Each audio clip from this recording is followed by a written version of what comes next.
podcast is part of the Sports Social Podcast Network. This is the Blue Moon Podcast. Coming up, we've got all the news and views from Manchester City's week. It's your club, and this is your show. 10 years, 20 titles, and a long list of broken records. It's the end of an era as Pep Guardiola calls time on a decade in charge of Manchester City. So much has changed over his time at the club, and yet he's been a constant in the dugout as his team has rewritten the rulebook over what is possible. He's been the one thing that we can all rely on, so it's going to be a bit strange without him. We'll talk about all of that later on, but first let's reflect on everything in this latest chapter of Manchester City history. We're once again at idle hands in Manchester, and this is the Blue Moon Podcast Live.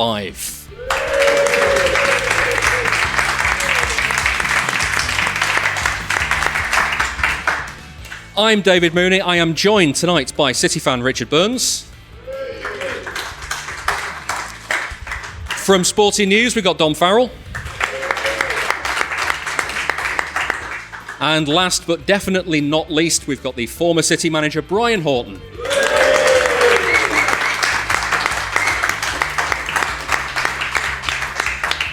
So, Brian, I'll start with you because I'm just wondering, given that there's a vacancy at the club now, have you dropped your CV in? I've applied this morning. Good, because I think I might have done it last night, actually, after watching Pep say his goodbyes. Says his goodbyes. I mean, an attacking brand of football with some quality players, we can get behind that, can't we? I'll get behind that, yeah, sometimes. Yeah. Richard, I also want to put this to you because when we did the live show in 2016, the final one at the end of Pellegrini's last season, you said, and I quote, "Pep Guardiola is the best piece of recruitment that this club has ever pulled off." I'm just wondering, do you stand by that now? I thank you for opening with like the one right call I've ever made and making me look pressing. Yeah, absolutely. I think at the time to hire a manager who created arguably the greatest club football team of all time at Barcelona, gone on to replicate his style and arguably improve Bayern Munich and leave a stamp on them despite the fact that he didn't, in terms of winning the Champions League, hit the heights that the previous manager had hit. It just seemed so obvious that I know it's a bit trite to say little old City, given that by this point we'd won league titles and FA Cups and League Cups, but still felt like little old City going out, getting the most sought after manager in the world who was already changing football, and he's only gone on to prove that more so at City, and as I'm sure we will talk about for quite a while, just give us things beyond our wildest dreams. So yes, I absolutely stand by the idea that he's the best piece of recruitment City ever pulled off. Yeah, good. Brian, when you've watched City in recent years under him, just explain to us when you're in the dugout and when you're in the dressing room, how hard is it to get a team to put that level of football together? You've got to have the players to put that level that we were saying about Pep's put together. Managed Bayern Munich, Barcelona. You know, some of the players, you had Messi for one at Barcelona. I mean, it's not rocket science to say Barcelona are going to be good when you've got like some Messi. And then City, you know, the players that they've had through the spell when they scored the last minute winner against Villa to win it, and that was Mancini, wasn't it? You know, they've had some great players along the way. But I'm not taking anything away from Pep because I think he's the best coach manager that's ever been. I've been fortunate to meet him twice, and the one time I wanted to go and see him coach and see what he did, the pandemic was on, and I couldn't go. You know, we'd seen him. In fact, it was my 70th birthday in town. They were announcing Vincent Kompany's testimonial year, and Hugh Ferris and Gary Lineker were on the mics, and Hugh Ferris said, "Oh, by the way, we've got Brian Horton in the crowd tonight. He's 70 today." So the night went on, and it was a good night, and all of a sudden, late on, just felt somebody on my left-hand shoulder, and it was Pep. And he come over and just said, "I've just come over to say happy birthday, Brian." I mean, for a guy like that, just to come over and say happy birthday, Brian. So I said, "Can I have a photograph with me and my wife, please?" So that's up in the kitchen. That's up in the kitchen. But he's the football they've played. And the only other time I met him, I was doing something at Brighton Hove Albion, and City were playing them. And again, the pandemic, so I'd done my piece on the touchline, Q&A a little bit, and Pep was in the dugout, and they were doing the warm-up on the pitch. and they wouldn't let me down to him because it was a red area where pandemic I couldn't go. So Pep actually come to me. Pep Guardiola came to Brian Horton about that one, and I just said to him today, we team. He went, Brian, I've done my work. Now it is up to them. They won 5-0. They beat my whole team 5-0. So, but I mean, the football's been unbelievable. How would you have set up a team to face him? I wouldn't have come to the game. I'll do that. What don't bug me really, because I was very fortunate in my playing career, and some of you guys will probably be at the game, and ladies. I was very lucky to have David Pleat as my manager and Alan Mullery at Brighton for 5 years as my manager, that never ever set a team out to go and defend. And I got to watch City play every home game. They look after us great, me and my wife. They're unbelievable. And I see sides come, they play 5-4-1, 5 on the edge of the box, 4 just in front of them, 1 striker. They can't get a kick of the ball. And there's only not many sides that come and have a go, but a couple of sides, and I can't remember who they were, to be fair, come and have a go. Why don't you have a go and lose 4-3 rather than lose 5-0? Because that's what happens most of the time, that they get beat. And I don't get that. I would have hated that, to do my work on a Friday as a player with my manager, and he said, this is how we're going to play tomorrow. I think I'd have pulled my groin. I wouldn't. I don't think I would have played in that. I've been fortunate in that. And I was the same in my whole career, and this is why City was so good, and the people that remember the Tottenham game were so attacking. And when I got the job, that's what I set out to do, to be, because I knew what the fans wanted, and the team, the players. I set out to be attacking, and bought attacking players in. The front 4 that I bought in were incredible. So what enjoyment as a coach, as a manager, to go and set a team out to go and lose 5-1? I don't get it. And Dom, you've been covering City for a lot of the Guardiola era, if not all of it. I don't know when you started covering the club, but ultimately, what's it been like as a story to cover?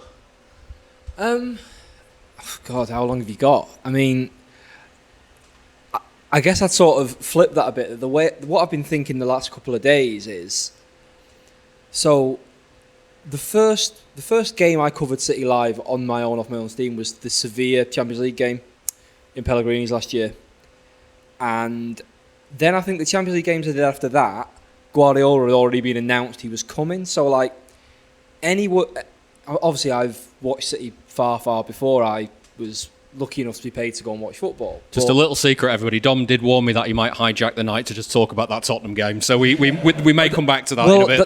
That's the entire second half of the show, right? Yeah. Why not? That and the Blackburn win at Ewood Park. Would you do that? Yeah, cool. Anyway. Yeah, let's talk about those two. Well done. Buy his book as well. But no, I was thinking that basically everything I've thought about City, not just like Guardiola himself, but like the way, because I think if you're doing your job properly as a journalist, he's changed the way all of us lot think about football and like analyse stuff. And it's going to be obviously whoever the new manager might be. Spoilers. Yeah, sorry. Whoever the new manager might be you'd imagine, Enzo Maresca or Brian Horton would be inspired by Guardiola and will do similar things. But obviously they'll be a different person with their own style of doing things. So yeah, it's got me thinking of covering City without having to reference everything to this giant figure is going to feel really strange. Richard, we've talked about how strange it'll be because for 10 years Guardiola's been a constant. Like when he joined the club, he was the most unsackable man in the world. Like he was. I remember doing radio interviews in his first season where people would say to me, "Is he in trouble of being sacked?" And I was like, "I don't think you realise quite how safe this man's job is," and he's just not there anymore. Yeah, and it feels strange, doesn't it? So I made the mistake, and bear with me because this isn't an insult, I made the mistake of listening to the other podcast in the David Mooney extended podcast universe. Sounds like an insult to me. Listening to Let Me Talk with you and Dom and Sam, I was annoyed because one of the things I'd wanted to talk about tonight was that feeling of all the things that happen in your life in a 10-year period. And I think you spoke about it more eloquently than I will, and I'll probably just riff off what you said rather than it feeling like my own point. It's behind the paywall, mate. Crack on. Oh, fair enough. I think that gap, whatever point you are in your life, that gap is enormous. And the things that happen in it are enormous. The life events that you go through, almost like if you don't do anything in 10 years, 10 years is a period where things will happen to you. And the age that I am, the most significant life events that you sort of almost like tick off as defining moments of your life have happened in that period. And behind it all, to steal a phrase from one of the people who's selling a book as well tonight that I've read because I haven't got a book to sell. There's a phrase in Dom's book about football being the most important of the least important things, and Pep has always been there in that thing. And so all the important things that happen, it's I know all, you. Yeah, it's got I know Pep you mean, in the because background of it. No hasn't matter it? how bad things have been, in like things happen and like horrible things happen to people, you could always rely on the fact that City would actually be all right because Guardiola was in charge. It's just that sense of constancy and that of consistency. And they might not win, and of course they've played some bad games under him, so they might have been crap. But that feeling of knowing what you were getting, they were going to play a certain way, and just underpinning, almost like running through the background when you love football and you love a football club, that thing running through the background of just being so consistent. It's like Pep is always the reference point for all of it, and now forever will be the reference point of anything that happens at City, in the same way that Fergie is at United, and I guess to a point like Wenger at Arsenal. Like, it's just this constant that is, everything will always refer back to that because of the success that it was. How it's come to define the club, playing style will always be judged against it. And it's a very, very strange thing to be saying goodbye to, because it is like, it's just such a like almost like a sense of closure, but that knowledge that things realistically aren't going to be that good again in terms of the trophy haul. It's very unlikely. Probably not going to have another manager that completely revolutionises English football, and we've just witnessed that over 10 years, and it's become so normal. And yeah, it's a wild thing to have become so used to and then suddenly let go of. Yeah, Brian, how hard an act will it be for whoever it is, Brian Horton or Enzo Maresca? How hard will it be to follow? It's going to be tough because as soon as they start, say, losing games or don't start off very well, straight away from day one, it's going to be press are going to be, you know, press are like. Pep wouldn't have done that. No, Pep wouldn't have had the press in there, would he? He just ruled it. But it's going to be a tough job to follow. I mean, I've just read things today that all the staff have left as well today, haven't they? So Maresca, it looks like it's a stone wall that is coming in. He's going to obviously bring 5 or 6 of his own staff in. So straight away, some players will like that, some players won't like that because they're used to Pep's systems and ways. And this is what happens in football. And, you know, football's are like today. I mean, you can't say anything to them, can you? You know, you can't be critical. They played in my day, we played under Alan Mullery, goodness me, if you made a bad pass. But now, today, players, they throw the toys out the pram, don't they? Want to move if it's not 100% right. And I mean, I don't know. I remember hearing a story from, I think it was Alexander Zinchenko, who told a story. Dom, you might remember this and be able to correct me on this. But I seem to remember a story where Zinchenko said in training, oh, it was only one bad pass. And Guardiola called the session off and just went, sorry, Mr. Zinchenko's not happy. It was only one bad pass, and he called everybody in. Yeah, much like when he goes after those, when he used to go after those in the press conference, he'll often do it with heavy sarcasm, like, which is, I think, is one of the many reasons he fitted in perfectly in Manchester. Yeah. But yeah, it's like right what Brian says about how the players will adapt to a new manager. But the advantage that, assuming it is Maresca, the advantage he has is he was on the back team of the treble season. They've worked before. Is that do those sorts of relationships help, Brian? Like, if you go in there and when you go into a club and a few players have worked with you before, is that a way in, basically? It is generally, but straight away system. I mean, talking about he's trying to sign the left back Cucurella from Chelsea now, and trying to sign so and so already. So straight away, players who are in situ are going, my place in jeopardy here. New manager's coming in, and it's not easy. Let me tell you. I mean, I can't believe it. I mean, today Pep. She did all that show last night, and I've been watching it all on Twitter today, and it was fantastic when it, all the old players, Fernandinho, who, by the way, was probably one of my favourite players of all time at City, and all of a sudden today, they're showing him in Barcelona. He's gone forever. I mean, they showed him moving. We did invite him here tonight, and he turned me down. And he turned it down. Yeah, I'll go to Barcelona and do one. I saw it pop up on Twitter this morning that he was in Barcelona, and I thought, it's a long commute for him to get back to Manchester for the show tonight. So, unfortunately, he's not here. I mean, listen, whoever comes in, and it will be Maresca by the look of it, won't it? It's some act to follow, by the way. To win 20 trophies in 10 years is unbelievable. No matter what they're saying about they haven't won the league this year and whatever. I mean, I hate Arsenal. I mean, is this going out to Arsenal fans? I mean, they could hear it. We could clip that bit up if you want to, or we could. I don't care really, because it's fact. I don't like Arteta. I don't like Arsenal, and I don't like the football they play. The stat. I think I'm in safe. The stat I've said today, and people are going mad about it. No red cards, no penalties. That's unheard of. That's never ever been done in English football ever. I always used to think if you're a defender and you've never had a red card, you're not really putting your foot in properly, are you? If I didn't put my foot in for Alan Mullery, I'd have been in trouble. Let me tell you. If you don't get red cards for headbutts, and I did get sent off. Oh yeah, I suppose that's a very good point, Dom. I don't know if anybody could call that. If you don't get red cards for headbutting players, then it helps. Exactly. Dom, a domestic cup double for Guardiola to say goodbye on. I mean, in many ways, like this season's been the perfect goodbye because it sums up the success that City have had under him. They've won both domestic cups, setting records in them again as being the only team ever to win in every round without needing extra time or replays. But at the same time, you have this really big emotional day on the final day of the season, and they tank it 2-1 to Aston Villa. That's a very City thing. Yeah, I think we were saying the other day that it had a lot of last day at Main Road vibes with Ollie Watkins being the Matthias Svensson of the piece. No, you're right, with the domestic cup double as well, isn't he the only manager ever to do it twice? Yeah, the records he's set in this country in 10 years are ridiculous. Yeah, and there's so many of them, because that only one to do it twice, that was like a stat that got slipped in yesterday during the parade. Oh yeah, another thing he's done. Yeah, it's ridiculous. And I guess when you talk about it being fitting, I think his relationship with the domestic cups has been quite special to him. Obviously, the Carabao Cup was the first trophy he won in 2018 against Brian's favourites, Arsenal. Although that was under Wenger, they were all right then. I didn't like him either.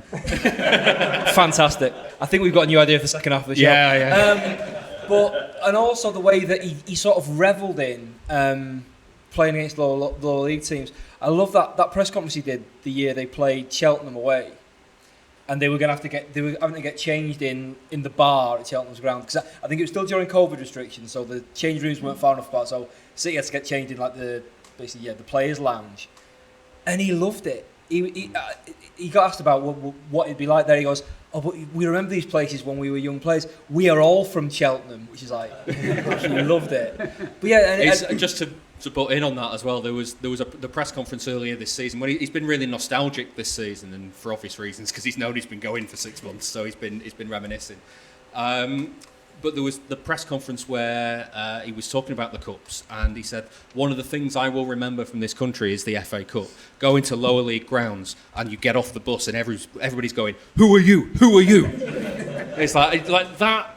Like he's become a proper Englishman. Yeah, his impression of lads at the match is really quite good. Spot on, isn't it? Yes, class. I've lost my train of thought. The cups. The amount of times over the last couple of days I've just been thinking of daft thing Pep said and started giggling. It's sort of the sort of thing you do when you break up with someone, isn't it? They were good, weren't they? So yeah. Let's not go there just yet. The other one I always think of, Richard, we go back to his first season. They did a really good, absolute credit to the club with the goodbye video, because the one that Guardiola did himself, which he wrote the script for and voiced up, was fantastic. But then the one they played in the stadium with all of his highlights was incredible as well. And the bit that stood out to me was right at the start. they lost at Everton, and there's a bit where they lost at Leicester, and City didn't win a tackle in the first 35 minutes, and his response to that was, "What's tackles?" And we didn't get it. And now 10 years on, we get all of that. We understand what he means.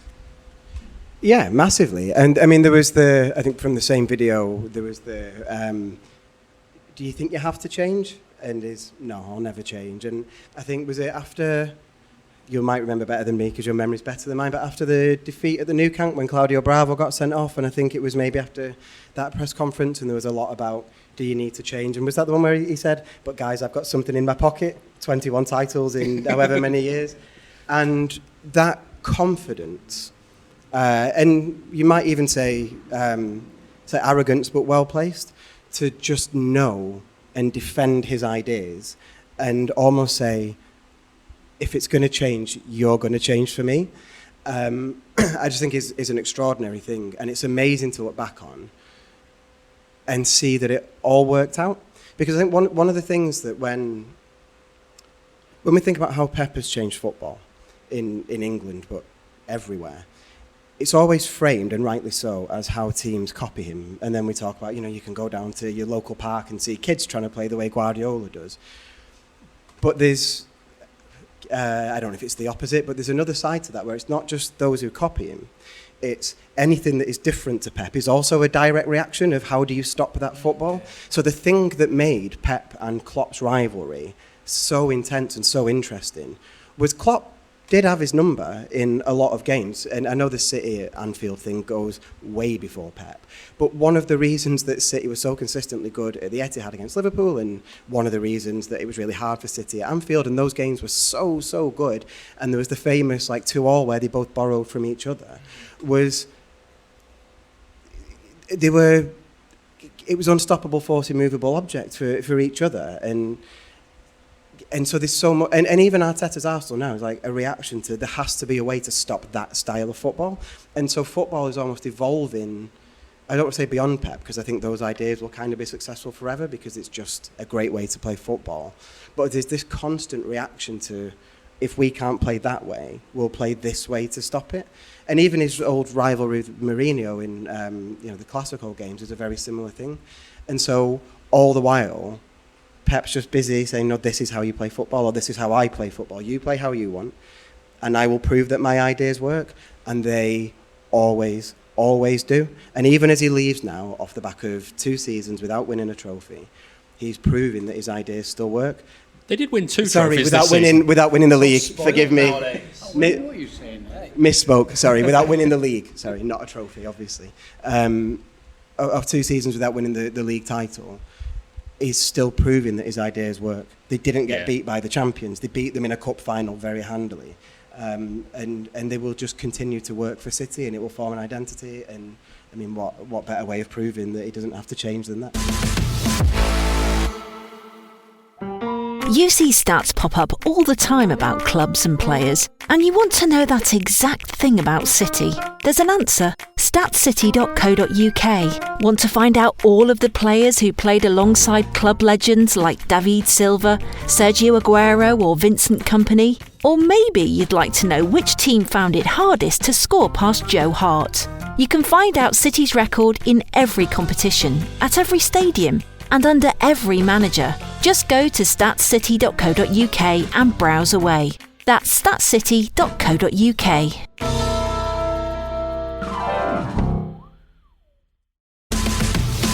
Ad-free episodes are available on Patreon. Sign up at patreon.com/Blue Moon Podcast.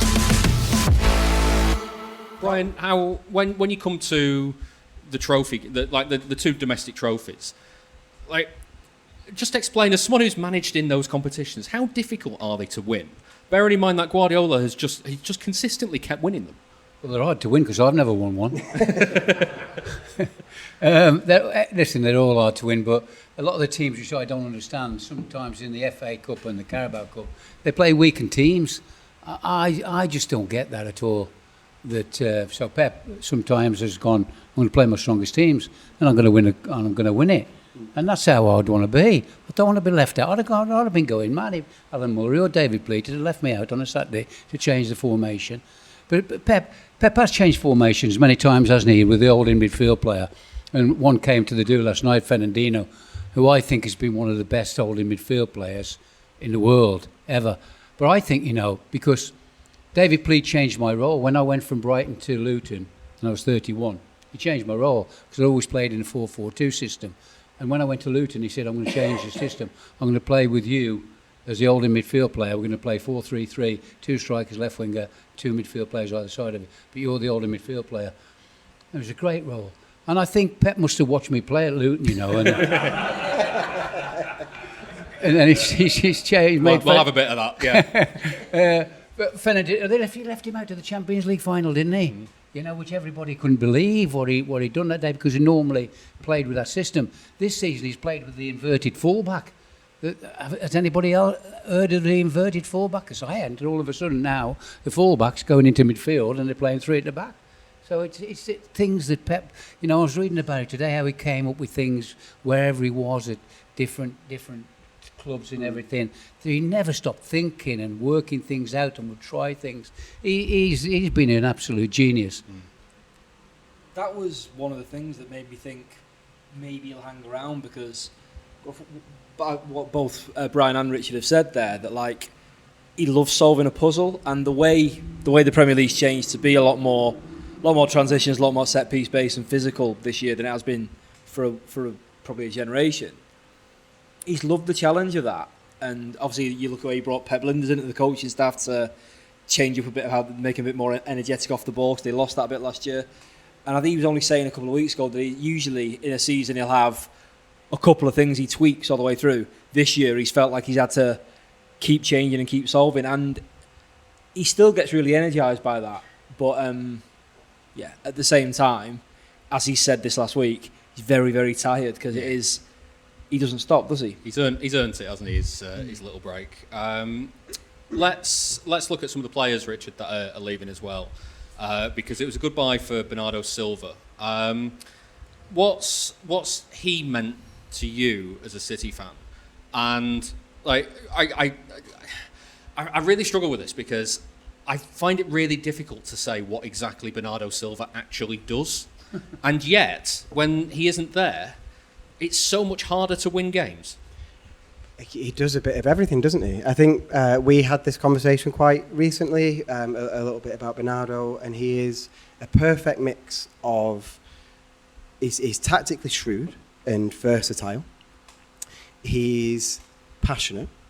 He is like the absolute archetypal team player. Everything is about the team, and that's reflected in how Pep talks about him going back to the well last season, even when he wasn't playing well because he was knackered. And he's one of the game's great shithouses. Sorry, Mum. He's... Well, I was going to say, this is it, like he's remembered for that bloody coffee cup against Liverpool, and that can't be his legacy. No, funny though, but very funny. But yeah, it's hilarious. But that's part of the Cityfication thing, isn't it? I think it's clear in the way he speaks about him. He had a huge amount of respect for that Liverpool team, but he didn't like them because teams don't tend to particularly like the teams that they're competing against all the time for titles. He is an extraordinary footballer who he can do almost everything with the ball. I know he's not the biggest goal scorer, but the goals he scores are technically brilliant all of the time. His passing is exquisite. That knowledge of when to slow a game down, when to pick the pace up. He's such a leader, and I'm really glad that he got to be captain and lift 2 trophies this season at Wembley, because he deserves that. And in any other era, for any club that's had a normal decade, he would be statue worthy. But you just can't give a statue to everyone, right? So he's the terracotta army outside the Etihad. Yeah. He's just been an exceptional footballer. I think he comes across as a really decent guy, I think, in his interviews, and the team obviously love him. Do you want to tell your Bernardo story from ahead of the derby? I can. To bore anybody who's heard me say this before, but I'll finally take my flowers. I was out with my fiancée, now wife, in the Northern Quarter, and we were coming out of Yarden Coop, and I saw somebody walking past us, looking up and around us, and I'm not one to talk, but Bernardo Silva has to look up at a lot of things, I think, so he was looking up, and I said to my wife, "Oh, he looks familiar." "Oh, that's Bernardo Silva." And she was like urging me to go and say hello, and I do have a sense of decency and didn't want to do that. And I thought, Richard is a man who, if he will never bother anybody else in public. So the idea of going up to someone and saying hello. Yeah, and fortunately, he said, "Oh, Richard, you do the podcast, can I have a So I sort of put that aside and thought, it's my one chance. So I went and asked him, he said, "Bernard, can I please have a photo?" And he was very gracious, had a photo with me. It was the day before the 2019 derby at Old Trafford. 4 games from left in the title running. As we know, needed to win them all for City to beat Liverpool to the title by a point. And like a child, as he walked off, I went, "Do the business tomorrow." He scored the winner. So, you know, he's not only had one great bald manager. That's all I'm saying. Brian, what would you have given to have had a player like Bernardo Silva in your teams? I'd have given more to have Kevin De Bruyne. I mean, De Bruyne for me was one of the best that's ever been. I thought they might, with De Bruyne, like they did with Bernardo Silva, they extended his contract. And if it had been me as the manager, I would have been on to. I don't think Peter Suarez would have given me that kind of money, to be fair. I was going to say, but I would have been on to the board to say, give him another 2 years, and cancel it after 1, reward him that way. But I thought they could have kept him 1 more year, and he went to Napoli, and they won the league, haven't they? For me, I mean, when you're talking about Bernardo Silva and De Bruyne and Fernandinho and all the people we're talking about all the time, the players, the superstars, aren't they? That's why they're so good. They have a team generally made up of so many superstars that other teams don't have. How many superstars have Arsenal got? How many? Sense of a running theme here this evening, which we may tap into a bit later on. Oh yeah, it looks like I'm anti-Arsenal, doesn't it? Really? I mean, I'd say you're in good company. So. We are talking about all those players in Bernardo, and it's always the thing of like, how are you going to replace Kevin De Bruyne? You don't replace De Bruyne. He's a one-off. You find other ways to do it. But I think Bernardo is going to be incredibly hard to replace, mainly because all those guys that have left previously, he sort of replaced in one way or another for a bit. There was 18-19 when De Bruyne was out for half the season. Bernardo tucks in with David Silva, plays central attacking midfield. When Aguero got injured and then left, Bernardo's playing false 9 a bit. When Cancelo got bombed out halfway through the season, Bernardo played left back for a bit. At Arsenal as well. He also generally has played, he's dropped a bit deeper into the midfield to help out with Rodri when the likes of Fernandinho have gone. It's like, yeah, I'm sure we all remember that game against Monaco in 2017 where, obviously that's remembered as a game when Mbappe announced himself, but Bernardo Silva was the best player on the pitch that night. And as we all know from last night, him and John Stones... They met for the first time. Start of a beautiful friendship. But he was the best player on the pitch that night. And it's like, God, he's amazing. And it seems, Guardiola and Cheeky Begiristain agreed with that. But when you watched him that night, you'd have thought he'd be a great signing. You wouldn't have thought he'd have done all the different things he's done in all the different ways and all the different teams. He's a marvel of a footballer. He's everything you want a footballer to be.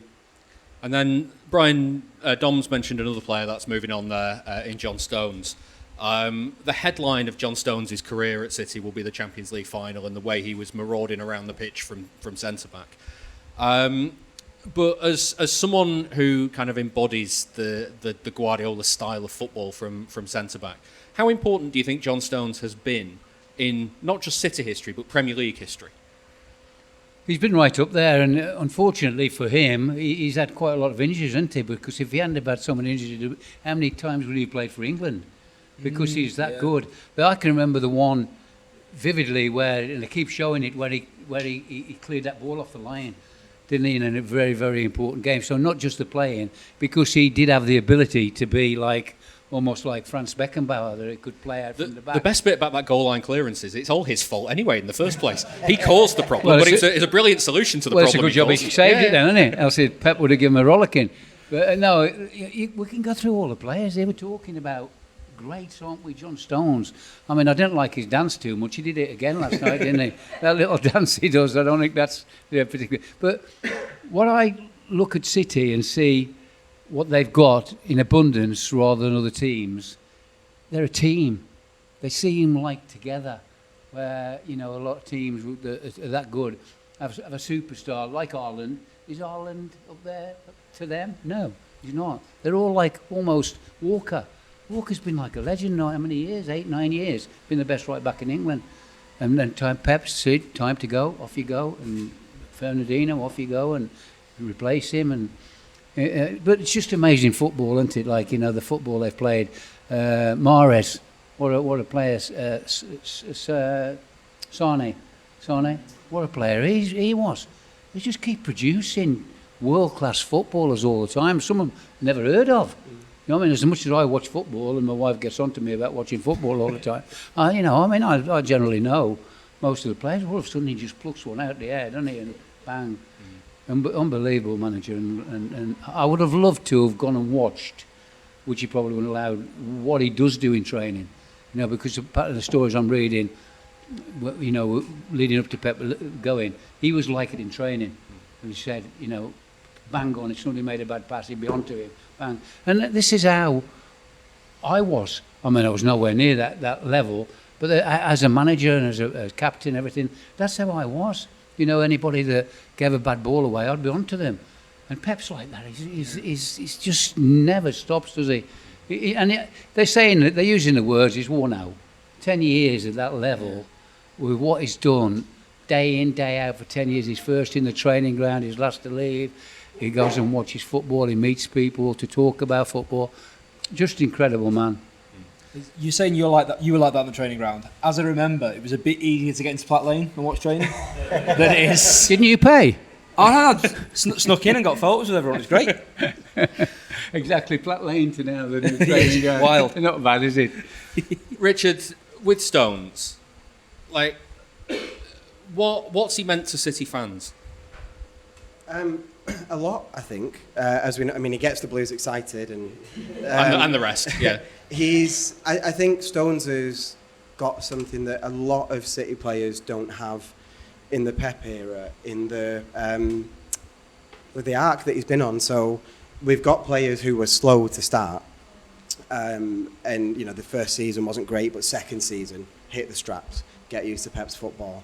Stones went through the arc of, famously, used to make a lot of mistakes. He was a quality footballer, but riddled with errors. And I mean, sometimes to me that at the time felt like almost like he got it more than other people, and that was where some of his errors came from, rather than all being his fault. But anyway, without relitigating his whole 10 years.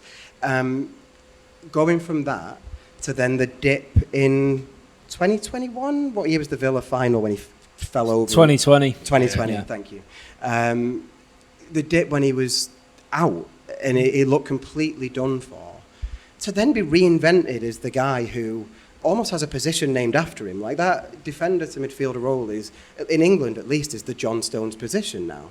And unless you're Michael Cox, who granted knows a lot more about football tactics than me, and doesn't think that John Stones played well in that Champions League final, like, the received wisdom is that John Stones was possibly man of the match in that game. He was outstanding. And it was that position when City was struggling to adapt to Haaland, and like there was all the talk about, did Haaland choose the right club? Can Pep make it work? Putting Stones into midfield unlocked so much of what that team could do. It wasn't the only thing, but it was it was the innovation, wasn't it? And then it's gone, in truth, a little bit wrong again. He's never hit those heights again. There's the injuries. I think he leaves with a sense, and given some of his comments after the FA Cup final, it's not all injuries this season. He's alluded to not really knowing why he's not played. And that's a huge, huge shame for a player who's meant a lot to City, and clearly City mean a lot to him. But it feels, I don't know if this is going to sound right, it feels a bit more human than a lot of other players who are just peak performers all the time. Like Bernardo Silva might not have been brilliant. He might have had his off seasons, but there's always just that feeling of being exceptional. And Stones doesn't really feel like that. I can relate to falling over trying to clear a football. I can't relate to most of the things that Bernardo Silva does. Given the story you told us the other week, you can very much relate to falling over clearing a football. I'll allow you to tell the embarrassing stories, David, and I'll just sit and blush. How is your foot now, by the way? I mean, there's a reason that I'm wearing my comfiest, widest shoes. I think I broken toe on one foot and a sprained ankle on the other, so if you see me limping. Anyway. Both feet? Yeah. It's incredible. It's an incredible feat of injuring yourself, isn't it? One of them, I walked past the sofa and it attacked me. The other one, I thought I was Gianfranco Zola and I wasn't. It's just relatable, right? He's such a human player because he's had the real lows, but his ups are so high. They're up there with as good as anybody's been in this 10 years. And he's the player that's had the full 10 years with Pep. He's done the whole cycle. Yeah. And he's the only, if I'm not mistaken, the only player who started his first and last game. That sounds right. Yeah, surely it must be. Has to be, yeah. Yeah, just a lovable player, and really sad to see him go. And in truth, sorry at the way that he's gone, but his legacy's cemented and forever. So. Yeah. Can you say that the fans love John Stones? What I've found really noticeable is how affected he is by the fans loving him. Like, he seems genuinely touched that he has a song and that song gets sung at him. It's just been lovely to see. But yeah, like going back to what Brian said about the injuries, like where he ranks with England defenders. I was having this conversation with someone today. It's like, this is a guy who I think he's on 70 odd England caps. He'll get close to 100 caps if he has a couple more years. And he's won everything there is to win at City over and over again. If his body had played ball, you're probably talking about someone that you're putting alongside, you're in the conversation with Bobby Moore or whoever as like the very, very best England defenders. But yeah, a phenomenal player and seems like a genuinely lovely bloke as well. And that, you can say that for both him and Bernardo. It's the full package, isn't it? Yeah. That's the thing, just going in there, that's the thing I see with City. Their team spirit, when you're saying about Stones, and not just because they win, well, it does help, doesn't it, when you're winning things, but they seem to have a fantastic team spirit. From Pep, I think Pep likes to join in the banter and have laughing at the right times. But I think that's the big thing with City, that they are a team, that Pep makes them a team.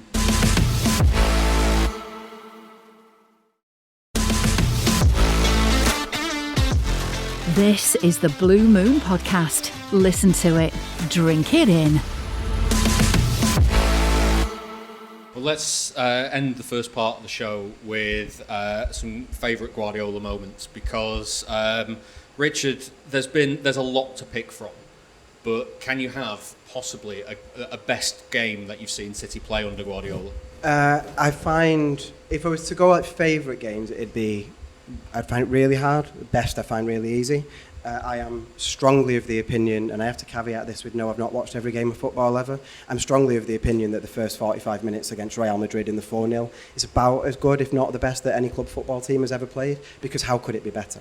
And the very real sense, when we were talking to my dad at half-time of that game, and we were saying, it's the best 45 minutes we've ever seen. And if it's the best 45 minutes of this era, and this is City's best era, then it's probably the best 45 minutes City have ever played.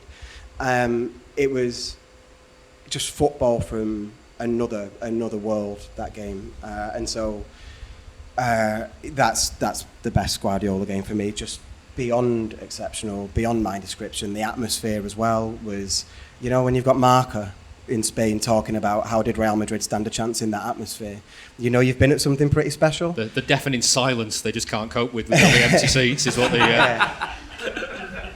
is the problem, isn't it? There. It's an easy one for me, and obviously the second half was pretty good as well. But it's the first half that really stands out for me because they got the goals as well. Like, if you go into half time and there were missed chances, great saves. If you go into half time at that, then you start to think, oh no, Real Madrid again. This is like they're going to pull this out of the bag. But City never gave them a chance. In truth, it was just the most perfectly planned, perfectly executed game of football. And if I never watched football again, that would have been a great place to leave it. Thankfully, that isn't how being a football fan works. But just remarkable.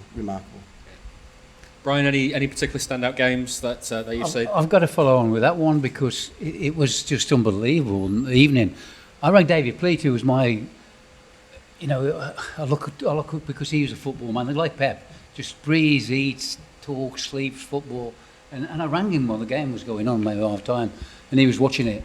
And I said to him, Gaffer, that is the best 45 minutes that I've ever witnessed in football. And he said exactly the same. And for him to say that, he was a real connoisseur in football, and I have the utmost respect for the way he wanted his teams to play, like Pep. Wouldn't have us kicking the ball. I don't want that. I don't want long balls. Although the long ball in the cup final, from the kick-off, worked a treat. I said, why all this good football, Pep? He went, back to Edison, won it, long ball, flick on, goal. What's wrong with that? I remember asking. He got asked about that in the press conference, and his answer was, "I know, it's early on. Put it long, see what happens." But now, I go to Port Vale, I go to Hull, I go to Luton, and I'm watching sides play in the bottom two divisions, trying to play that way, and they can't. They're not good enough to play that way. And then I say, "Did you watch Edison in the cup final? What he did? First minute of the game, he just went bang long. They planned, obviously planned, wasn't it? They were going to go kick off, Gundogan back to him, wasn't it? Bang, flick on, goal. Well, okay, occasionally. And I didn't like playing football like that. I wanted to have my sides playing good football, you know. So, and that's what Pep's had all the time he's been there. That's what he's demanded. Dom, you've written a piece this week that is basically trying to be a contrarian, isn't it? Sort of, right. So I tried to do the 10 years in 10 matches, one from each year, and not pick the obvious games, and like to try and just tell the story, like bringing in all like the different subplots. Like there's a United game against Mourinho because of that rivalry. There's a game around when all the charges come in, all that jazz. But the one obvious game I did pick was the Madrid game because it's the correct answer, isn't it? It's amazing. But one out of that sort of alternative jazzy selection I did was in the Centurion season when they beat Stoke 7-2. My granddad was a Stoke fan, so sorry. Boo. A big boo from Port Vale over there. Because that was, you know when people used to say, why don't people just have a go at Guardiola's team get stuck into him? In that game, they went 3-0 up in no time. De Bruyne was like on another planet. Stoke then got back to 3-2 and lost 7-2. That's what happens when you have a go. Because they were like, oh, we're in the game here. And De Bruyne just took them to bits. And that was like Sane and Sterling flying around either side of the striker. Obviously, like as Richie was alluding to, like how Pep's influenced, how the game's changed, and like ways to counter him. And like obviously the battle with Klopp was amazing. There were like harder titles to win, but there was that sweet spot in the middle of the Centurion season where week after week they're playing teams who were going, "What are we meant to do with this? What?" There's like. It was like they were playing a different sport. It was like football from outer space. It was amazing. Yeah. Richard, one other aspect I want to finish on. Guardiola has been a bit odd at times on the touchline and in press conferences. Do you have any favourite moments of his where you've just watched him on the touchline and thought, like, that's funny, that's really funny? I mean, there's so many. Absolute. The first one that springs to mind, so I'll just go with that because this is one of those questions where I'll think of loads more later. Why didn't I say that? The one when he boots the bottle, and then immediately panics and runs to apologise to the person. It's absolutely incredible. Yeah. Dom, any for you? I guess I've got to look at it from a press conference point of view. He accused me of using ChatGPT for a question of the week. I'm glad you're going. Obviously, there's there's so many. There was that time when Nasri had claimed after he'd left that Pep had this rule about. I've started the story. You've got to finish it now. Pep had this rule about no sex after midnight for his players, which was like a strange thing to come out and say. And it was quite early in his tenure, so I think if this sort of thing had happened now, he'd have just got asked about it. But like the journalist's still working him out. And he's waiting for this question. It never comes. And like the press officer goes, right, thanks very much. And he goes, he stands up and goes, no one asked me about Sami Nasri and the sex. Like, absolutely unreal. I always think, Brian, as well of him at Anfield when he didn't get a handball decision. And he starts off by going, twice. And then he's screaming at the sky, twice. And he was spot on, by the way. Yeah, he was. When you're in those moments, how easy is it just to let things get out of hand, and you haven't got a decision that you think you should get on the pitch, and suddenly the red mist has descended. Once you go, you go. You can't help it. I've chased managers up the tunnel. You can't. Once it goes, doesn't it? But when I'm sitting, like I said, they look after us great, and we're in the director's box and right above the managers.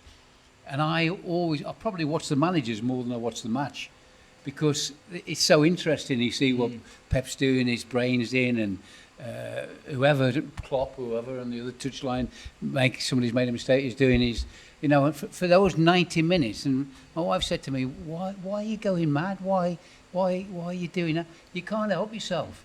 For 90 odd minutes in a game of football, and I was the same when I was a player, you're in a different zone. You're in a different world, and no matter what it takes, God bless my mum. My mum used to say it when I was younger. You can't help yourself. You're just gone. You're in that zone, and you can't stop. So, and I've loved watching Pep. It's been amazing. He's appointment viewing, isn't he? Because so where the press box is at City is quite close to the dugouts, and I only realised this year that I think it was the game against Liverpool in the FA Cup when he was banned. So Pep Linders was on the touchline. And the amount of times that game, and this was a game that went very well, it wasn't really anything for City to be worried about. The amount of times I reflexively looked at the dugout, and it was like, oh God, yeah, he's not here today. And it was only that day I realised, God, I spend so much of my time when anything slightly peculiar happens to the game to go, what's he up to now? So that's gonna be another thing to get used to next season, I guess. Yeah. Well, we'll come on to that shortly, but first, the traditional question from John, who would normally be here but can't make it this evening. Rating out of 10 for the season. What do you give it, Richard? Good question. I'm going to, very, very quickly, I'm really sorry, I'm going to abuse the privilege of having the microphone, because I wish I'd said favourite touchline moment, taking the Santa hat off Mangala at Old Trafford. Yeah, brilliant. Rating out of 10. The 2 trophies make it an 8. I think there've been some really frustrating moments in the Premier League. There've been times when they've dropped points that they shouldn't have done, when they had a chance to pressure Arsenal.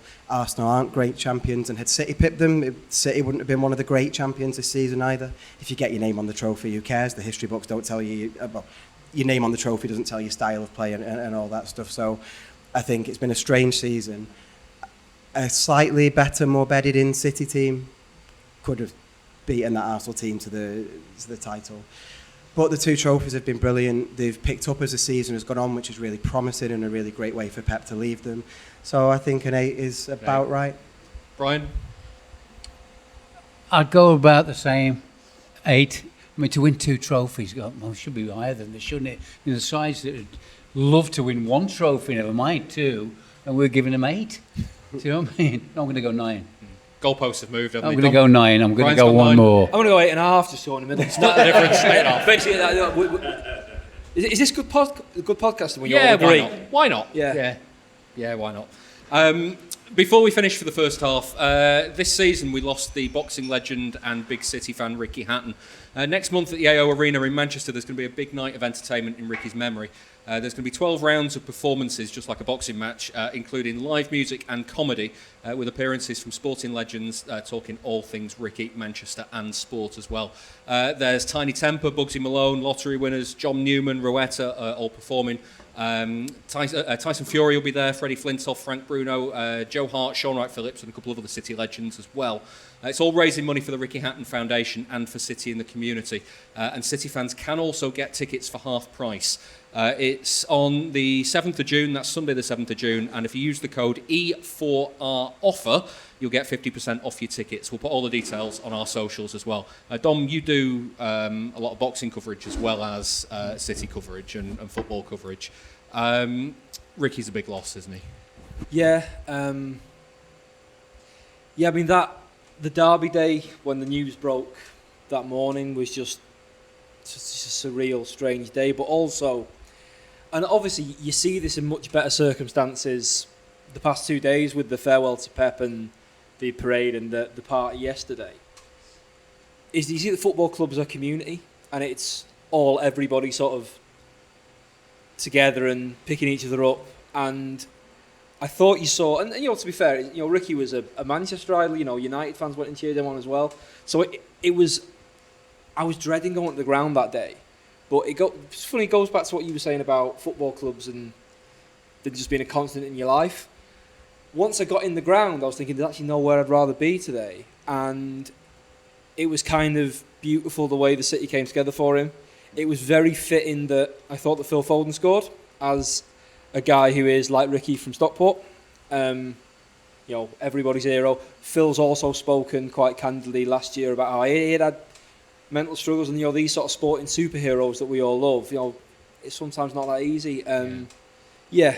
He's sadly missed every day. Yeah, so it'll be a good night, so if you can get yourself down there. Before we break as well, we got the results from this year's charity bet. We've again been raising money for the Man City Fans Food Bank Support Group. They've been braving all weathers this season to stand outside the Etihad to collect food and money and donations on behalf of Manchester Central Food Bank. Let's have a big round of applause before we do the results for everyone who has volunteered for them.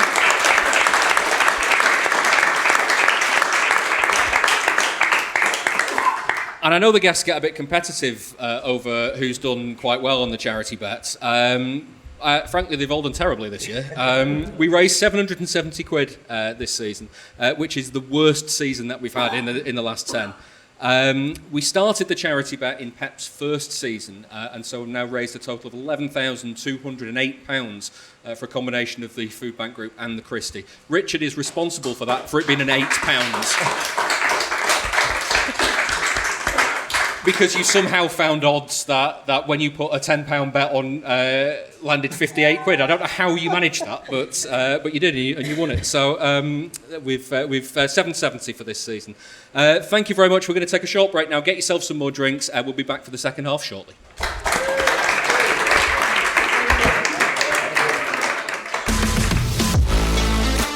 If you enjoy the show, please give it a rating and a review wherever you get your podcasts. Welcome back to the Blue Moon Podcast Live.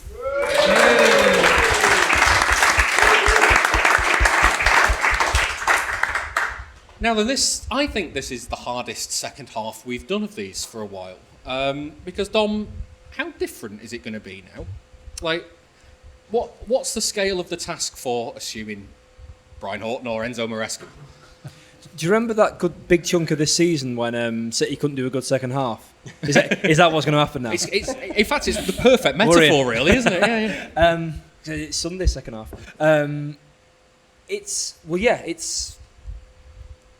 to be very, very hard to, like I said before, from just from a work point of view, getting your points of reference in. Obviously, you can go through all the examples of, whether it's United after Ferguson, Arsenal after Wenger.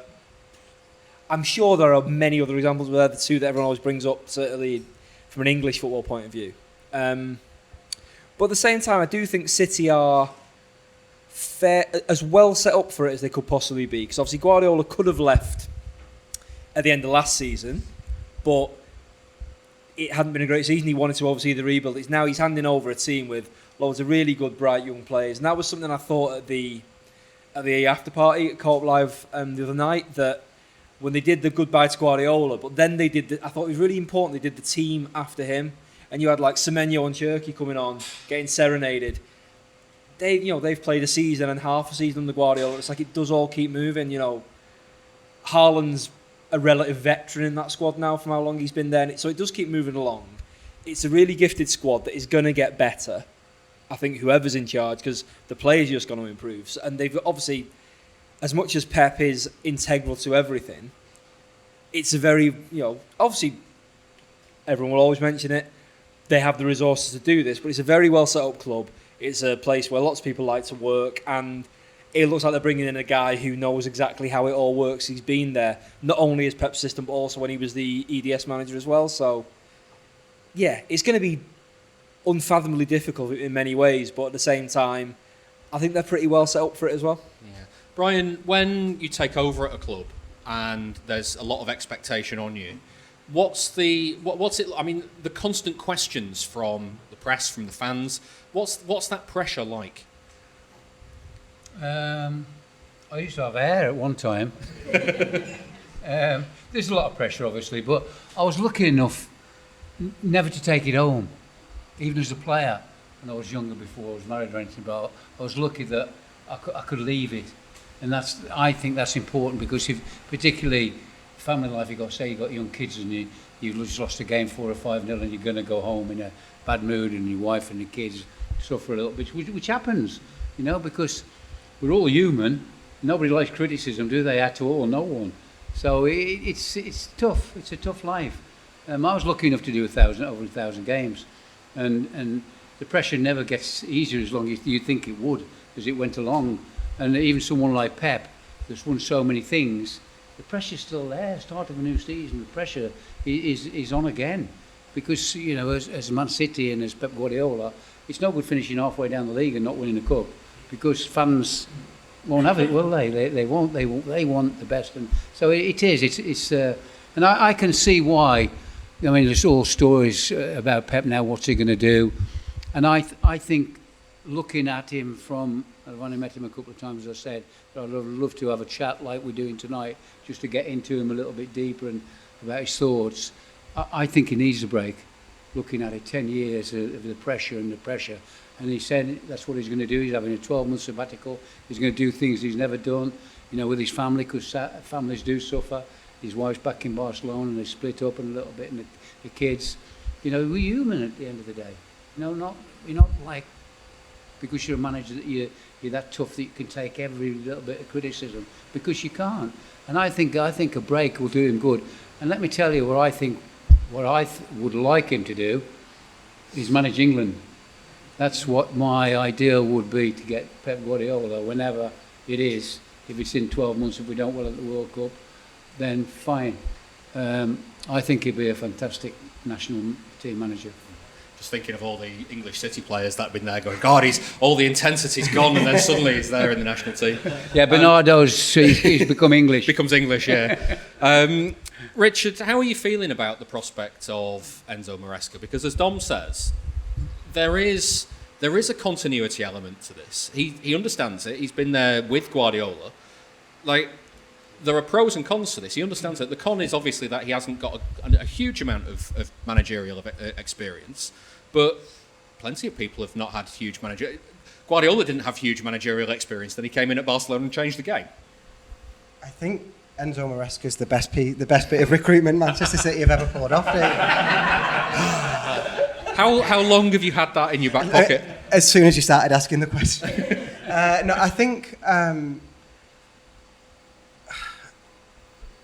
on Maresca, I don't know, right? There's always the thing of being the guy after the guy, right? It's the impossible task. The standards to live up to are just absolutely enormous. I think, I don't want to rehash previous answers. The bit that gives me so much confidence is City's setup. And the reason that I think I can have confidence in Maresca is every single manager that the current owners have appointed, or Khaldoon, or whatever the makeup of the board at the time, every single manager's won a league title and a domestic cup or multiple domestic cups. Pellegrini, I wasn't Pellegrini's biggest fan, right? And I think there was a lot that was not great about his management. He won us a league and 2 league cups. It's a level of success that it makes us feel incredibly privileged and spoiled to say he's not one of my favourite ever managers. I trust City to get this right with Maresca, and that gives me confidence. But on that point, there's part of me, because I'm so pep-pilled now and so bought into Guardiola, it's on the one hand I want the success to continue. I'm a City fan, but on the other hand, I kind of want it not to, because then at least we can look back and go, oh, it was Guardiola after all. For all the people who say it was so easy. Yeah, it was so easy with all the money. Actually, it wasn't. It was just Guardiola's a genius. Yeah. Imagine Maresca does the treble next year. I know. No, I'm enjoying this, but I was wrong, and I hate it. Quadruple, and it turns out Pep was holding us back all this time. Yeah. So sometimes being right is more important, isn't it? Yeah.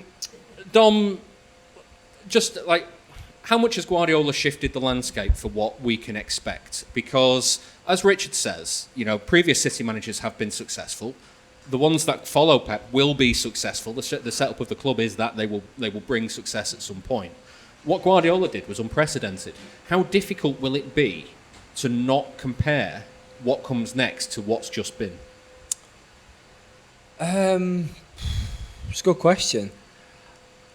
in some respects it's impossible because, again, going back to those managers, like let's throw Brian Clough in as well, like anything anyone does at Forest, it's like, they had a good run in Europe this year, and it's like, you're talking about Clough. It's like, City will always be that. I mean, I put that question to him the other week of, do you want to be to City what Johan Cruyff was to Barcelona? And he was like, very kind of modest while talking about his idol, saying that I could never be that, but he is, because the Oasis lyric that we kept going back to on the parade stuff, we'll see things they'll never see. This 10 years is, the reason it feels special is because you do know it's not happening again. But as Richie was saying, that doesn't mean Enzo Maresca or whoever else won't go on and win things. And yeah, it's one of the things that's always annoyed me a bit about some outside assessments of Guardiola is it goes from there's been, all the times when it's been, is he any good? Has he been found out? Can he rebuild it? It was, can he do it in England? Yes. Can he win it back to back? Yeah. Can he rebuild the team and beat Klopp? Yeah. Can he win? But he's not won the Champions League, and he does it all the time, and the goalposts get moved, and so it's this thing. Can he do that? He does it, and then it's like, it's easy. I saw a piece someone wrote the other day about Alex Ferguson. Pep's had it so much easier than Alex Ferguson. It's like, well, first of all, how do you quantify that? And second of all, who fucking cares? Sorry, Richard's mum. I know we're not. Wait, will you apologise? You apologise to your mum for swearing, and I've now just done it. But I think for the listeners at home, she just said, "Have you heard me at a football game?" my wife told me not to swear tonight. She said, "Don't get swearing up on me." Sorry. Can I apologise to anyone else? But I think we understand in this room that I've just mentioned Alex Ferguson, so you sort of turn into Father Jack, don't you? You're duty obliged to swear, aren't you, at that point?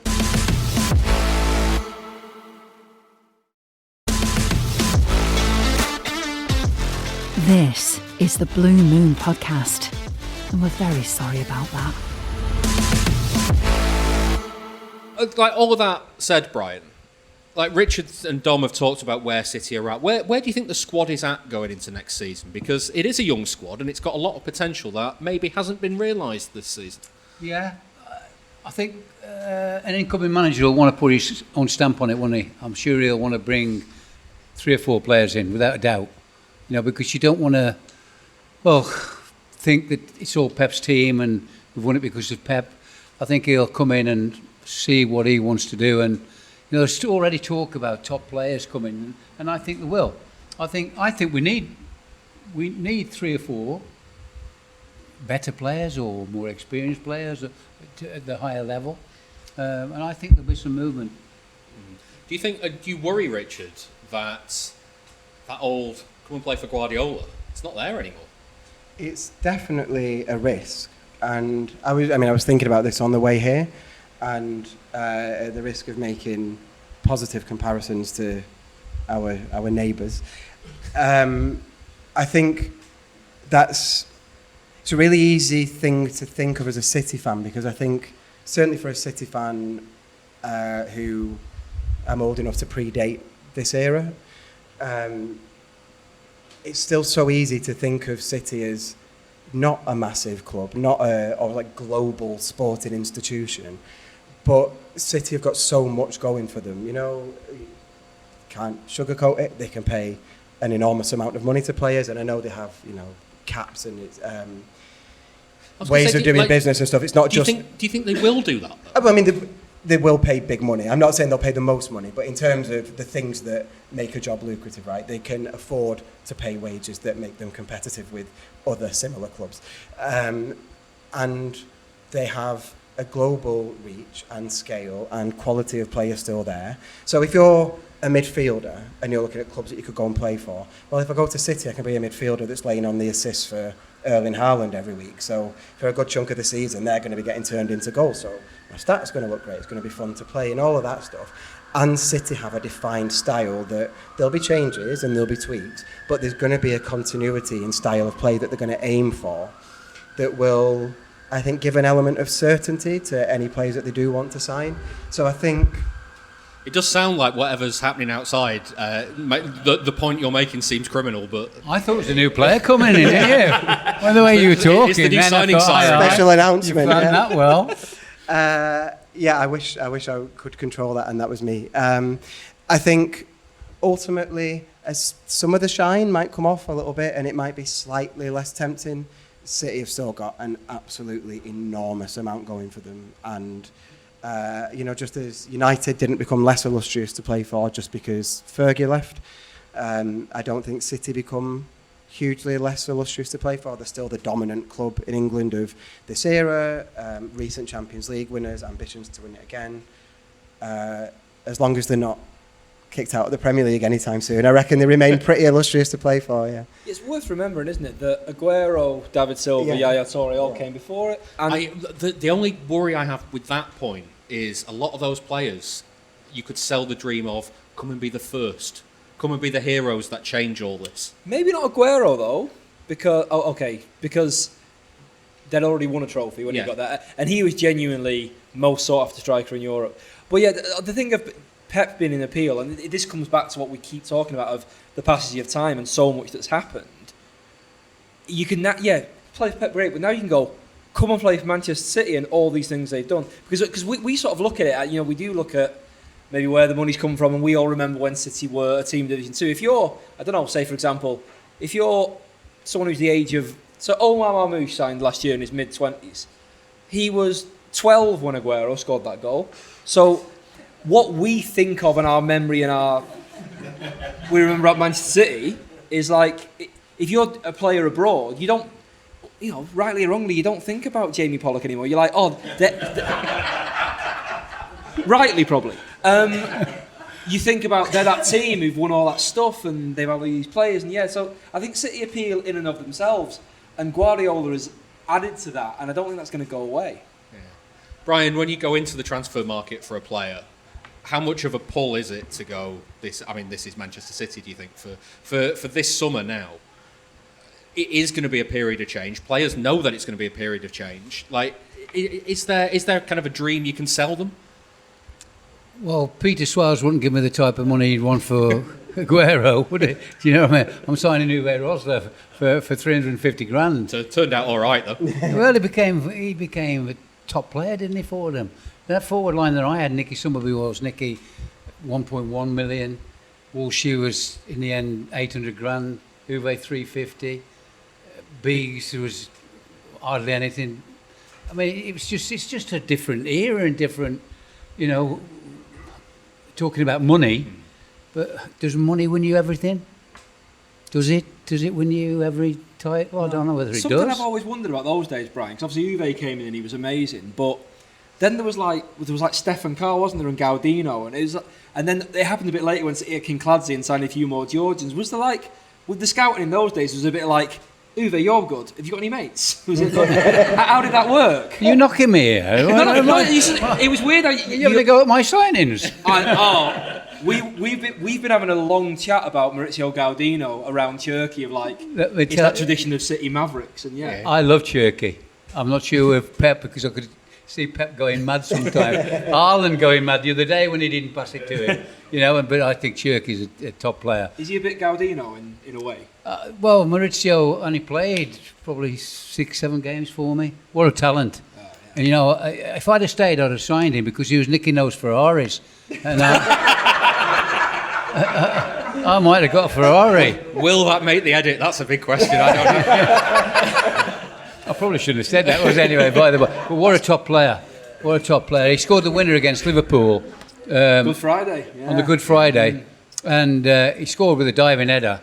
And he went down like Charlie George. Remember Charlie George when he went on the pitch? And he went down like that. As soon as the whistle went, he went like that on the pitch. Tony, but God bless him, went, leave him alone. Just leave him where he is. He's not injured. So if I'd have stayed, I would have tried to sign him. I really would. Stefan Carr was different. Stefan scored the winner at Southampton. Yeah, I remember that one. I believe he liked his whiskey, English whiskey and everything.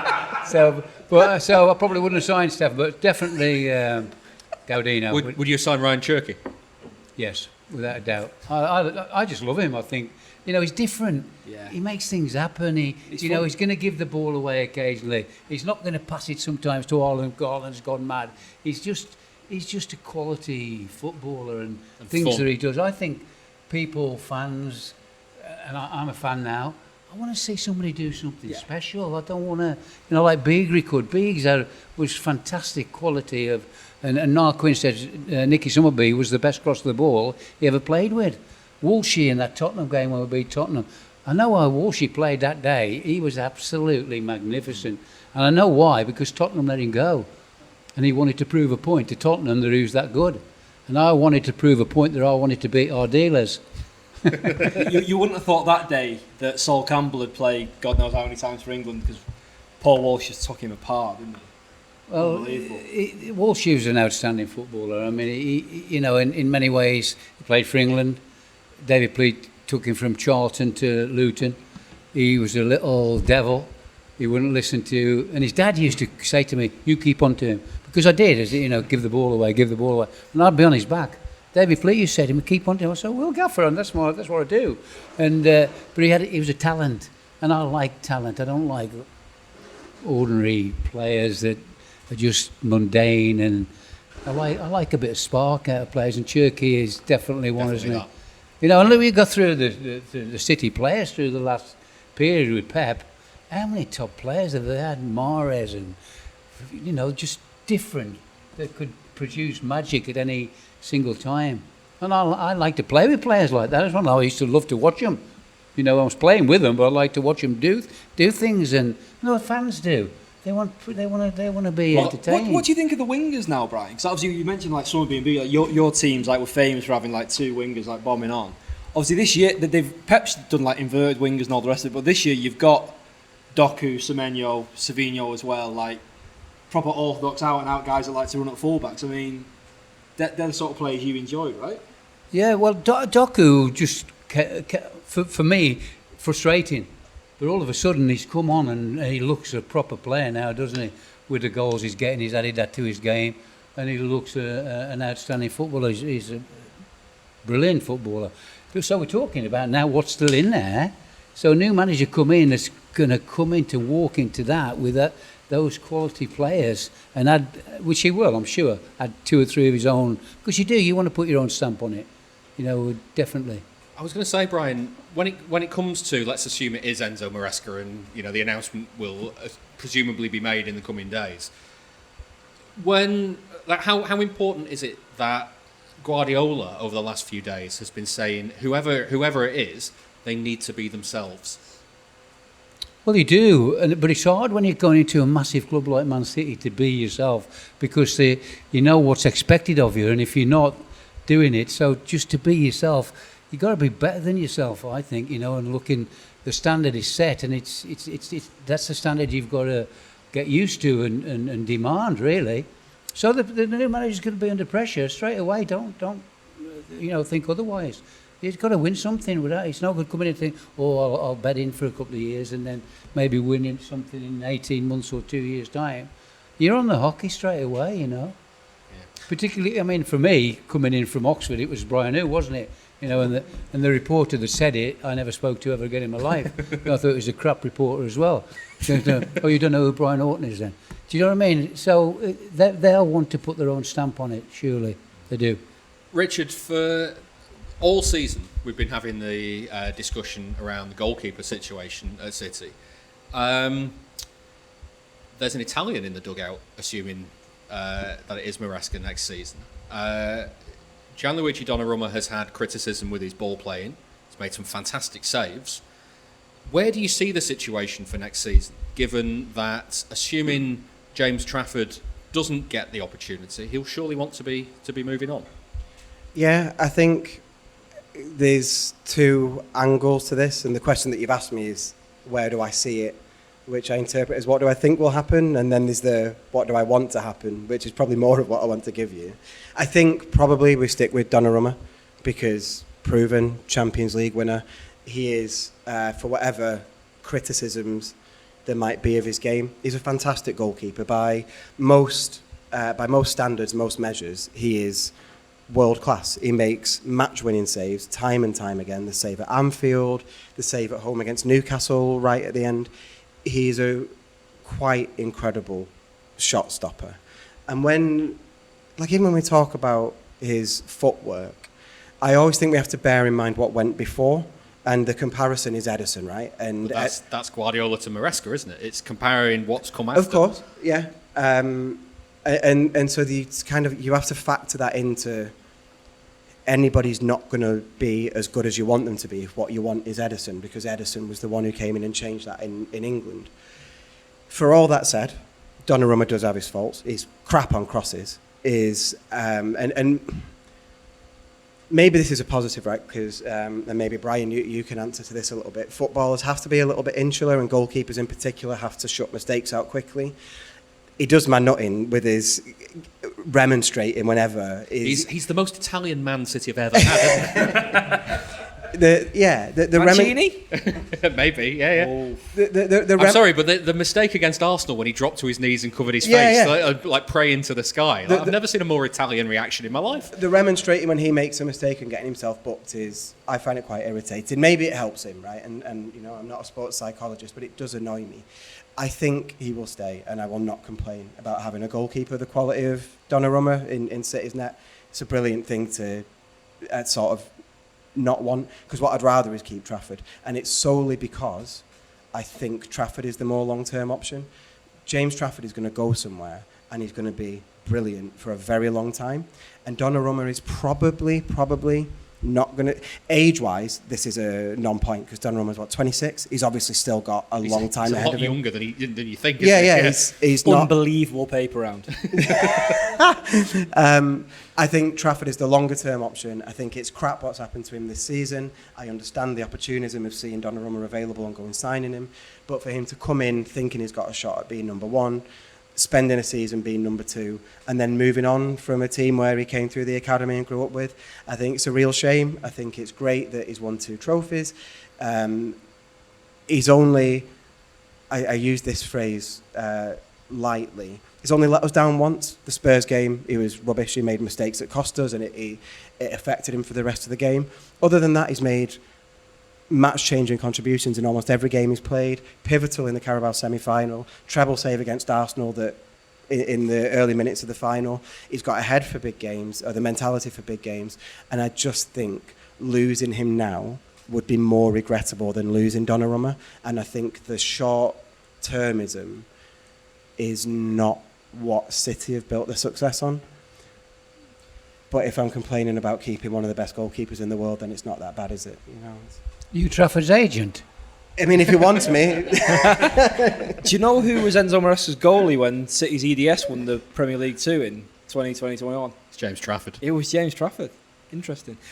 What's good for Donnarumma, though? It's not good in and of itself. Italy not being in the World Cup means he's straight into pre-season straight away. So, yeah, that'll be good for him, I reckon. Yeah.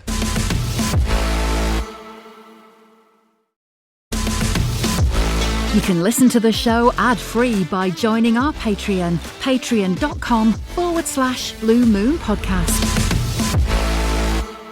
We're going to open it up to the floor now. So if you've got any questions, stick your hand in the air. I will try and make my way around with the mic. Here we go. Just going to swear. No, this one's for Brian. So we watch loads of football, not just City. We watch it, like whatever's on, we watch it because we love it. And we get really frustrated by the diving, they touch them and they go down, the antics in the goal mouth. We hate it. What about the modern game frustrates you? I agree with you about all the things that are going on from set pieces, because Arsenal are the kings of it, aren't they? Here we go. Here we go. That never seemed to happen in our day, that everybody now goes into the 6-yard box and they're pulling each other. It's just unbelievable. I think, personally, that the referees have got to be stronger and start giving penalties. If they see one, give a penalty, because we've got to stop it. It's ridiculous. It's crazy, the thing. Never used to happen, did it, that situation? So there's the one thing that I dislike about it all. That said, Brian, and he might kill me for saying this because he sat in the front row, but I do remember my dad, when I was a child, telling me that when you're in the box and the ball's about to come in, if you just stand on somebody's toes, they can't jump for the ball, or if you just give them a little tug on the back of the shirt, they can't get up there. Well, if there's no ladies in, I could go further than that. Whatever you've got to do to stop them. I used to hate it, because he's marking. So if someone, say Alan Muller said, you're marking, you today and you're 6'5" and I'm 5'10", I've got a job on, haven't I? So I've got to try and stop it Find a way somehow. to stop it, yeah. Yeah, of course you have. But today's, Arsenal have just won the league by being the best at set pieces, corners and stuff, and I think it's absolute garbage. I would hate to see them. To see them. I would hate to watch them play every week. Incredible. It's not just Arsenal. Yes, it is. This one for Brian. You arrived at City in '93 with an absolute barn fire in the boardroom, which I think lasted till about 2009 till when we got rid of Gary Cook. What on earth was you thinking? I just let it pass me by. There's nothing you can do as a manager. You obviously, Peter Swelser still let me sign players. I came back. The one story, I've seen Flitcroft. So I used to go and watch the top sides when I was Oxford and Hull, watch their reserve sides or youth team sides. Have got games. That's where I got a lot of my players from. Jim Magilton, people like that from Liverpool, and. So I used to go to games, and so I knew players. So Flitcroft I knew. So I'd only been about a week, and he was playing for England under 21s at Millwall. So I said to David Moss, who's my number 2, I said, Mossy, I'm going to drive down to London this evening to watch Gary play in the under 21s, represent the club. So off I went down, and he was magnificent. And I came back, and I said to Peter Swells, so he's 20 years old. I said to Peter Swells, give him a 5-year deal. And he said, on what kind of money, which I won't go into now, but it was good money. Nowhere near where it is today, obviously. And he went, 5-year deal. I said, I tell you, Mr. Swells, you will make money on Gary Flitcroft. Without a doubt, he is a top player now, and he's going to be even better. And what did they do? They sold him to Blackburn. I couldn't believe they sold him. I'd give him a 5-year deal. He probably got about 3 years left, and they sold him to Blackburn for $5 million, didn't they? Destroyed it. I mean, I would have never sold Flitcroft or any of them. That team was just Lomas. I walked in, first couple of days, the manager of Preston was, and he was manager of Cambridge. Come on, give me his name. Anyway, John Beck. Well done. Don't know where you pulled that from. So, first couple of days in, I get a phone call from John Beck, who's manager of Preston, and he said, congratulations on the job. He said, I've done a deal, whoever he'd done it with in Man City, that you give us 100 grand plus Steve Lomas for one of our youth team players. And I went, could you repeat that, please?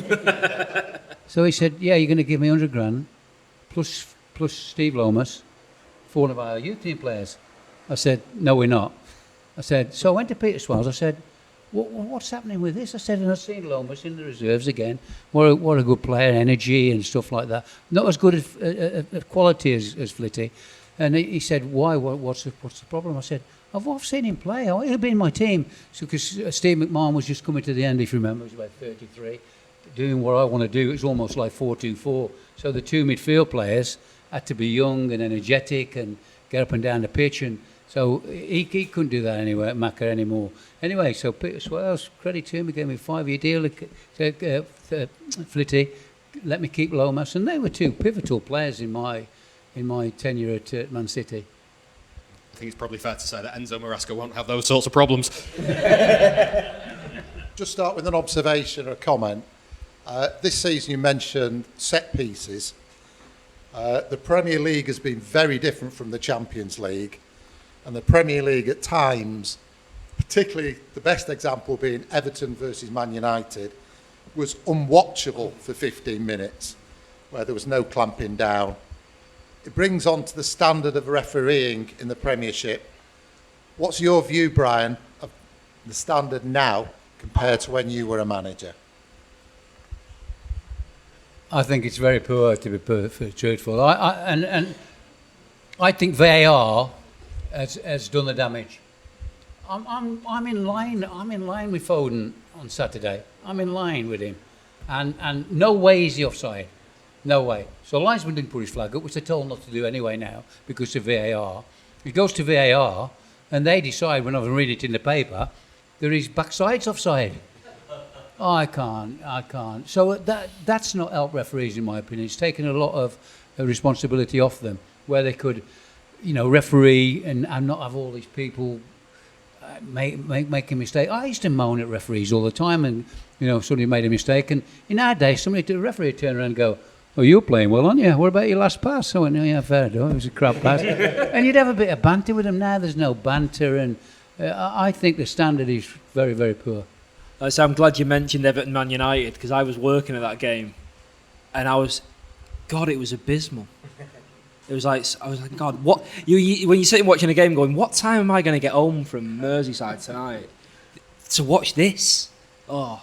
My question's for Brian. I don't want to obviously put you into interview prep for the vacant job now, but what do you think, if you're managing today, would your biggest attribute be?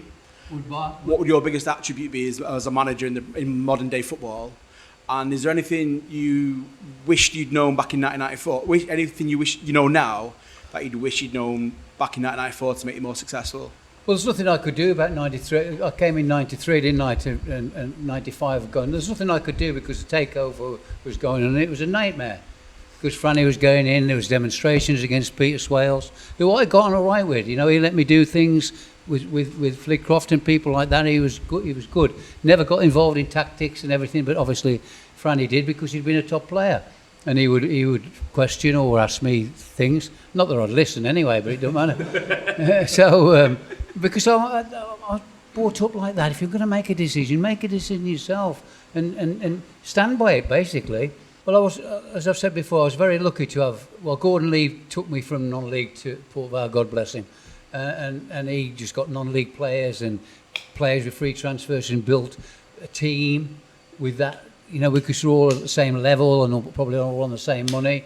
And Peter Taylor signed me at Brighton, who was Brian Clough's number 2, and he went then back with Clough in. Alan Mullery came in, who was a top player. I thought my position would be in jeopardy because he was a top midfield player, played for England, captain England, and I thought that was the end of me at Brighton. But he came in, saw how good we were, and let us get on with it.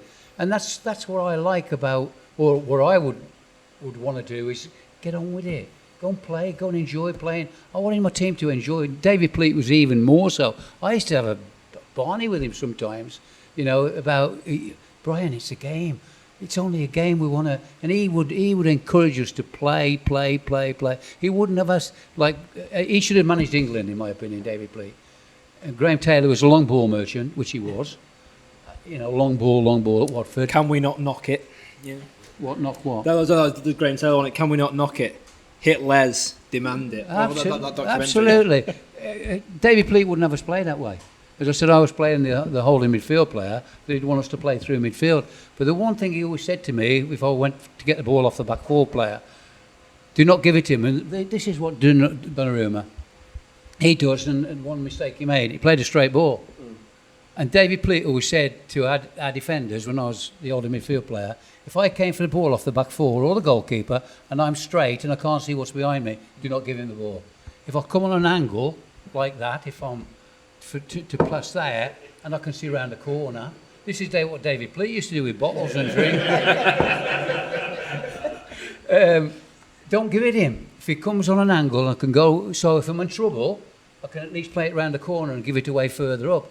Now they're straight balls. They try and play football, like I've said before. Port Vale just got relegated and they're trying to play that way. They can't do it. Players not good enough to ask to do that. So I was lucky enough to play for 3 with Gordon Lee, but different because we're talking about higher level with Brighton and Luton. That they wanted us to play football, and I would have hated to play. I wouldn't have signed for Watford. No. I would have never signed. You brought that up, no, not me, by the way. You brought Graham Taylor, didn't you? I don't like the look of the left back, by the way. Well, this will be Arsenal again. We will finish with one final question. It's for Brian. Hello. I apologise that I never saw you. You were way before my time. I apologise. Show off. Oh, thanks for that start. I'm so sorry. Can you restart? Oh, go on. Sorry. But if you yourself were taking over from Pep, or if you were at Ems and Rescue's shoes, how would you implement a culture change to the way that the clubs run, or would you try and keep it the same? They'll never change how the they'll never change how the club is run from top to bottom, because it's run absolutely unbelievably so. The standards they set from the top right down to the academy, and I've been to the academy to watch the under-18s play and the 21s play. There's not much better they can do. It's world class what they do, you know. So I would have liked a bit of that, to be perfectly truthful. In fact, I mean, I used to go and watch the under-21s just to get the food. My wife said I better be careful when I say that. The food they put on and everything they do is absolutely top drawer. And that brings us to an end for this year's Blue Moon Podcast live show. And it's the end of an era for Manchester City as well. It means at the start of next season, we'll have our 5th permanent manager in the dugout since I started doing these podcasts. And I started in 2009. Guardiola's done 10 years. We've now done 17 of the podcast. Honestly, no commitment, some people. Anyway, before we sign off for this year, it's time to it's time for all the thank yous. We start with the guests for this evening. So, thank you very much, Richard Burns.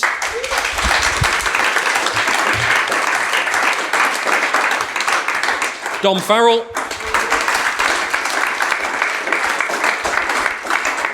And our special guest, Brian Horton.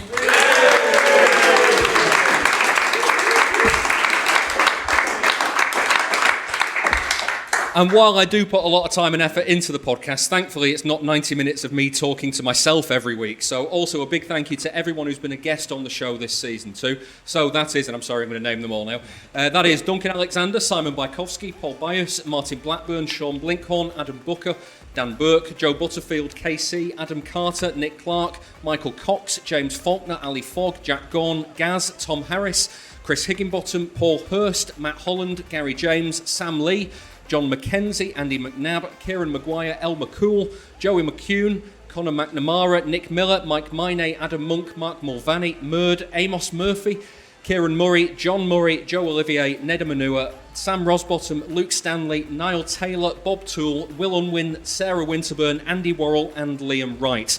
This evening wouldn't have been possible without the help of Ethan Connolly-Forster, who's in the corner there making it sound all nice for everybody. And without Dave Walensky in idle hands, who has once again allowed us to use his cafe. I would also like to say a big thank you to Andy Hoyle. He's the person who everybody in this room knows as the bloke who goes, "It's a quiz," every time I want to do something silly on the podcast. He doesn't even like football, which is funny because I could just be making him genuinely say anything. Thank you to everybody who's supported the show on Patreon for some or all of this year. You're far too kind and your backing is really appreciated. I'd also like to say a big thank you to my partner Sam Atkins for just accepting that I'll be writing or recording something for the podcast on any and all days of the week, and for building our social lives around that accordingly. Big thanks to my mum and dad for not forcing me to stop this nonsense years ago. And most of all, big thank you to you for listening. If you've heard every minute of every show this season, then you've spent exactly 2.5 days listening to this rubbish since August. Unless you listen to about on 1.5 times speed or higher, in which case you disappoint me and you'll have to do the maths for that yourself. It's all changed for next season for City, and we'll be entering a brave new world of life post Pep Guardiola. It sounds to me like you're going to need some silly podcasts to be with you all along the way through that. See you next year.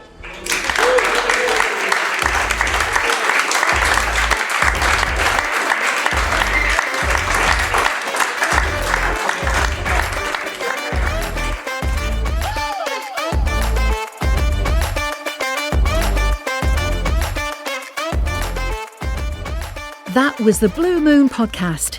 Please give the show a rating and a review where you can. And don't forget, you can listen without the ads by signing up to our Patreon at patreon.com/Blue Moon Podcast. And join us again next time for another episode.